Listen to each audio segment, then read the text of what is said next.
Ең бірінші кезекте 5-10 минутымды өзіме арнадым.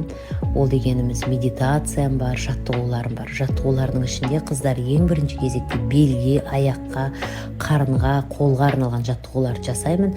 Міндетті түрде тыныс алу жаттығуын жасаймын. Оны біреу бодифлекс дейді, енді біреу вакуум дейді. Дұрыс істей білген жөн. Таңертең маған ұнамайтын бір нәрсе көзімнің ісіп тұратыны. Не істеймін? Патчи, мұздай басам.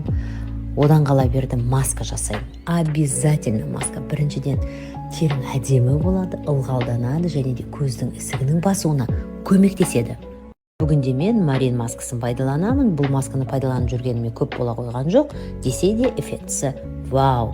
Осы 10-15 минуттың ішінде үтіктелген кірлерді орнына қоямын, кірлерді стиралкаға саламын. Уақыт тез өтіп кетеді. Білесіздер ме, бұл маска сіздерге қара дақтарды кетіруге, пигментациямен күресуге, және де куперозбен күресуге, безеумен күресуге күшті көмектеседі.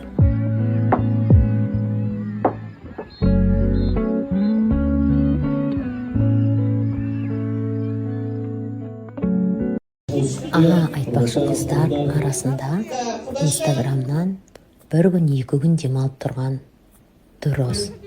Пайдалы тұсы, сіз өзіңізге көбірек көңіл бөле аласыз, барып келе аласыз.